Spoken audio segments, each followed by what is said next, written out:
Hello everybody, nice to see you. And today's video we are going to learn simple present tense.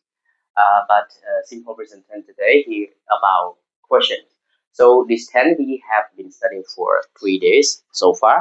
Trong một ngày nắng dương ban riêng tụi cùng present simple nó cứ ban 3 ngày hỏi. Tí muối cứ để tôi là positive tụi cùng stop tí phí ngày tí phí dương như để tôi tụi cùng phải sad negative hay là ngày ní ngày tí bảy cứ như để tôi là question. Để tôi là question. Trong tụi cùng question ní យើងមាន W question ខ្ញុំដាក់នៅក្នុងពុកកញ្ចក់អញ្ចេះគឺមានថាវាអាចមានឬអត់មានវាស្រាវលើអ្នកសួរ W question នោះវាមានអីខ្លះមាន what មាន where មាន why មាន which who how who អញ្ចឹងទៅណាពេលក្រោយខ្ញុំនឹងបង្រៀនតទៅនឹងការប្រើប្រាស់អាហ្នឹងតើយើងប្រើវាម៉េចណាហើយបន្តមកយើងបូកជាមួយនឹង do ឬក៏ dash យើងប្រើ do ពេលដែល subject ហ្នឹងគឺមាន I we you they អញ្ចឹងយើងប្រើ do បើ he she it កន្លែងនេះជា he she it យើងយក dash បាទយក dash បន្តមកយើងបូកជាមួយនឹងអីគេ verb 0គឺគេសាប់ដើមហើយ object វាអាចមានឬអត់មានវាស្រ័យទៅលើគេសាប់មួយនេះណាអាស្រ័យលើគេសាប់មួយនេះអញ្ចឹងគេសាប់ខ្លះវាត្រូវការកម្មបត្តិត្រូវការ object នឹងគេសាប់ខ្លះវាអត់ត្រូវការទេគេសាប់ខ្លះត្រូវការក៏បានអត់ត្រូវការក៏បានមានក៏បានអត់ក៏បានចាំណាហើយនៅក្នុងនេះខ្ញុំដាក់ជាគេសាប់ដាក់ verb 0គេសាប់0មិនទៅសិស្សខ្លះគាត់ឆ្ងល់ស៊ូណាអានេះគ្រាន់តែ technique របស់ខ្ញុំទេអញ្ចឹងកន្លែងហ្នឹងបងប្អូនអាចដាក់ជា verb 0ឬក៏ដាក់ verb 1សេចក្ដីឬក៏អត់ដាក់0ឬ1នេះទេក៏អត់អីដែរព្រោះហ្នឹងសំដៅទៅលើពាក្យសព្ទដើមគេហៅថា base verb ទម្រង់ដើមអត់មានថែមអីលើវាទាំងអស់ណានេះជាឧទាហរណ៍របស់ខ្ញុំប្រការណាយើងក្នុងទម្រង់ស្របយើងដាក់ subject plus verb 1ដែរទេ subject plus verb 1ប្រធានបូកជាមួយគេសព្ទតងទី1ចឹងបើជា subject ជា he ជា she ជា it ហ្នឹងជា he ជា she ជា it ចឹងកិច្ចសព្ទដែលប្រើជាមួយ he she ហ្នឹងបន្ថែម s ឧទាហរណ៍ចូលពាក្យថាកិច្ចសព្ទមួយពាក្យថា drink ចឹង drink ដល់ពេលដែលប្រើជាមួយ he she it ថា he drinks ចឹង drink បន្ថែម s ចឹងណាចឹង verb 1ចឹងក្នុងប្រយោគស្របណាក្នុងប្រយោគស្របបើប្រយោគបរិស័ទវិញគឺsubject plus do the does plus not plus verb 0ប៉ុន្តែបើបងប្អូនចង់ដាក់ខាង verb 1បានទេបានដាក់ verb 1អញ្ចឹងចាំដល់ពេលដាក់ជា verb 1អញ្ចឹងចាំដល់ពេលបងប្អូនសម័យក្នុងការប្រឡងក្នុងការនិយាយអីមួយឧទាហរណ៍ជាពិសេសតែក៏ការប្រឡងសម្រាប់យើងទៅសេទៅយើងប្រើពាក្យថា he ជា she ឬក៏ it ហ្នឹងឧទាហរណ៍យកពាក្យ drink មកវិញថា he does not អញ្ចឹង he ប្រើជាមួយ does subject he ប្រើជាមួយ does បូកជាមួយ not ថែម not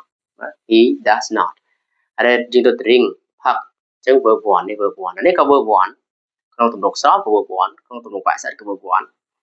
អញ្ចឹងសម្រាប់ដល់បងប្អូនឃើញអញ្ចឹងបងប្អូនថាកាលណា he she it ប្រើជាមួយ verb 1តើថែម s អានេះ he ដែរអញ្ចឹង verb 1ឡើយនេះប្រើជាមួយ he អញ្ចឹងតើថែម s ដែរ he does not drinks ចាប់ថែម s ហើយហ្នឹងខុសបាត់ណាខុសបាត់អត់ត្រឹមត្រូវទេអញ្ចឹងយើងមិនថែម s ទេអាហ្នឹងអញ្ចឹងបាទខ្ញុំដាក់កន្លែងហ្នឹងក្នុងទម្រង់បរិស័ទហើយប្រយោគហើយទម្រង់សំណួរខ្ញុំដាក់ verb 0នឹងឯងចឹងចាំថានៅក្នុងទម្រង់បរិស័ទហើយទម្រង់សំណួរ negative ហើយនិង question គឺយកទម្រង់ដើមទាំងអស់កិច្ចសព្ទដើមគឺមានថែម iឬក៏ i s ណាឬវាទៀតទោះជា subject ជា he ជា she ជា he ជា it ក៏ដោយ subject ហ្នឹងអញ្ចឹងយើងអត់មានទៅថែម s ចេះទេណាអញ្ចឹងបានខ្ញុំដាក់ verb 0ដើម្បីអត់មកច្រឡំនេះគ្រាន់ technique របស់ខ្ញុំទេអញ្ចឹងបងប្អូនចង់ដាក់ឬមិនដាក់បាទសេចចិត្តណាអូខេឧទាហរណ៍យើងវិលមកវិញតើតើឧទាហរណ៍នេះអញ្ចឹងបើយើងយកសួរថាតើអ្នករៀនអីតើអ្នករៀនអីគេរាល់ល្ងាចរាល់ទៅល្ងាចតើអ្នករៀនអ្វីអញ្ចឹងយើងអាចសួរថា what do you study យើងចង់បន្ថែមពាក្យបញ្ជាក់ពេលវេលានៅក្នុងបច្ចុប្បន្នកាលប្រើពាក្យ every evening ណា every evening អញ្ចឹងរៀងរាល់ល្ងាចតើអ្នករៀនអីគេរាល់ល្ងាចហ្នឹងបាទរៀងរាល់ល្ងាចហ្នឹងអ្នករៀនអីគេអញ្ចឹងវាមាន W question គឺ what អ្វីហ្នឹងអញ្ចឹងពាក្យថា what មិនមែនបកប្រែថាតើទេសិស្សភាគច្រើនគាត់បកប្រែថា what នោះគឺតើមិនមែនទេពាក្យថា what យើងបកប្រែថាអ្វីយើងសួរទៅលើរបស់សួរទៅលើវត្ថុណាអញ្ចឹងបើប្រយោគសំណួរអត់មាន what ក៏យើងបកប្រែថាតើដែរ ឧទាហរណ៍គេសួរថា are you a student តើអ្នកជាសិស្សឬក៏យ៉ាងតើអ្នកជាសិស្សឬអញ្ចឹងមានពាក្យតើដែរអញ្ចឹងអត់មាន what ផងមិនបានบอกថាអញ្ចឹងអានេះហើយដែលខ្ញុំតែងសួរសិស្សហើយសិស្សគាត់ប្រាប់ថា what បកប្រែថាអត់ទេណា what នោះគឺបកប្រែថាអ្វីណា what បើថាអ្វីចុងប្រយោគសំណួរភាសាខ្មែរយើងមានពាក្យថាអ្វីកាលណាមានពាក្យអ្វីគឺមានពាក្យ what ហ្នឹងឯង Okay what do you study every evening តើអ្នករៀនអ្វីឃើញទេអ្វីតើអ្នករៀនអ្វីរៀនរាល់ល្ងាចតម្រងតម្រងសំណួរដែលស្ថិតក្នុង general question អត់មាននេះទេណាអត់មាន W question ទេទេបាទខ្ញុំដាក់មុខកញ្ចក់ហ្នឹងវាថាពីអញមានអត់មានស្រាវលើអ្នកសួរឥឡូវនេះឧទាហរណ៍នេះអត់មានទេ Does he like vegetables អញ្ចឹង does និយមកណ្ដាលនេះមកនិយម does ភាសាអីគេកន្លែងនេះជា he អញ្ចឹងជា he she it កន្លែងនេះយក does វិញ Does he like អូខេ like គឺជា verb